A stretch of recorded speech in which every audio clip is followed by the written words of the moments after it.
guys, Jessica. Oh, sorry. It's Jessica. I'm gonna read you some bad poems. I found them from me and Rachel's favorite author. I'm really excited. Sorry. It's pretty bad, and so that's why I'm smiling so much. Also, with what Rachel said, feel free to submit fic to us. We love it. It makes us happy. Yes. Anyways, first, this is a Twilight poem. Sorry, just like looking at it makes me giggle. And I need bongos, but I don't have bongos right now. So, yeah. Anyways. Oh, to be a vampire, to sparkle in the sunlight and dazzle humans. Oh, to suck that delicious red nectar from the living. Whether it be human or animal, I don't really care. I think most vampires prefer human. I'm just gonna say. You probably care. As long as it gives me strength. Oh, to find the one that makes your head spin and thirst for their blood. Oh, to walk the earth for eternity. Watching cities grow and learning new things. Oh, to be forever young. To never age. Sorry. Oh, to die. To be one of them. To never die. Never get sick. Nothing can touch you. Except maybe a werewolf. That's literally the ending. I actually didn't add that part. And then, so that's that. And then I got some more. This is all poems for different Newsies characters. So we're lucky. Francis Sullivan. Jack Kelly. Cowboy. He's called many things. Leader of the Manhattan Newsboys. No one knows where he got his name. He's laid back and carefree. Not his high-strung spot, as you can plainly see. I think he's rather hot. He led the strike in the summer of 1899. He's brave, which is something I like. He's also very kind. Jack was a brave one. Amazing how it all came undone. How did it come undone? Tell us more. Okay. Let's see, I haven't read this. Jack's Sestina.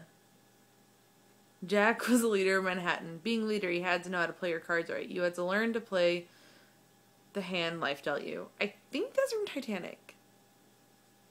I could be wrong, but I feel like that line is similar to something I saw in Titanic. Not original. Okay. Love was one of those cards. He made his money selling papers, in parentheses. He was Jack Cowboy Kelly. Cowboy was everyone's hero. Nobody knows why he changed his name to Jack. He sold his about 100 papes a day. He was always up for a game of cards. He never thought he would fall in love. He always lent a hand. Tonight, he had a good hand. Cowboy got to prove himself. That's how he found love. Jack saved a girl from the Delancey brothers, of course.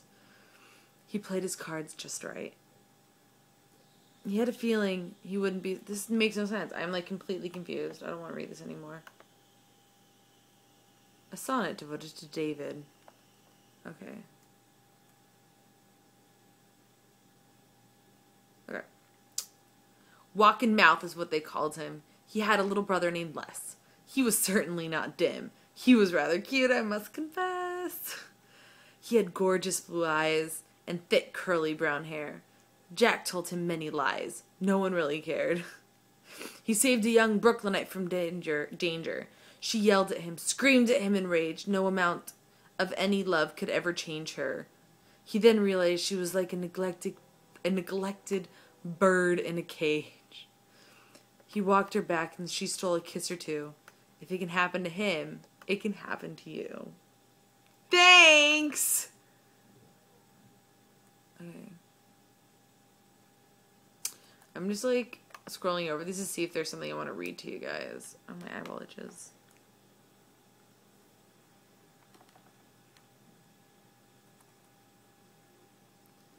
Okay.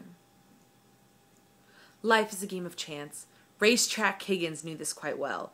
He only had one good pair of pants. Sorry.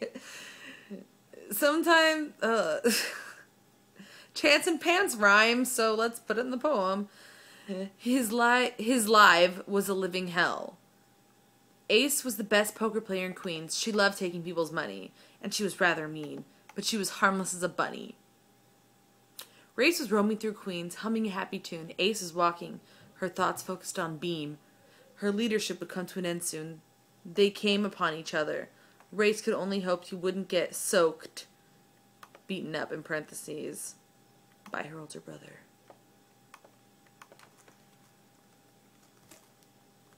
Sorry. Someone sent me a message and I got distracted.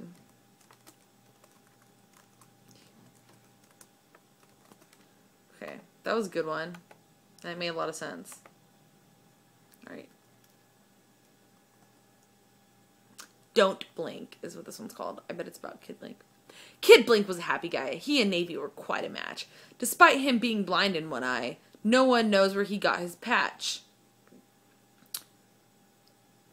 He hangs out with Mush, not Mush, even though I want to say Mush. When he's not with Navy, of course. He's so amazing. She would gush or gush. I don't know what to say anymore. It was like Blink was her knight on a white horse. Navy's father was a Navy general. She was crushed when he died. Blink went with her to the funeral and held her when she cried. So don't blink. Life is shorter than you think.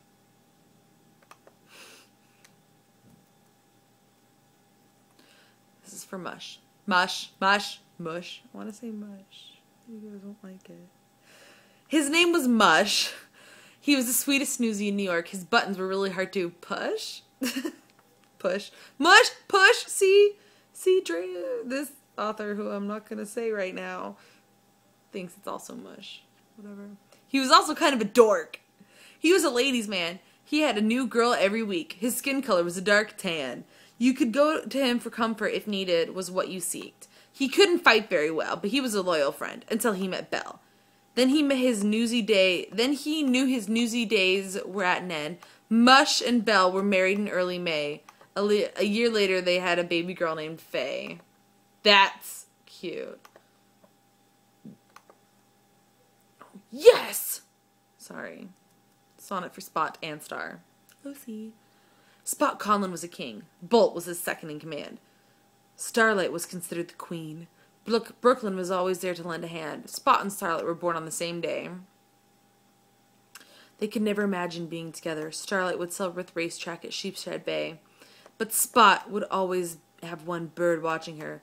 Spot's father used to be the leader. Star's father was his best friend, and he died. Spider took over. Spot being leader was just around the bend. They weren't sister and brother, but they would always be together.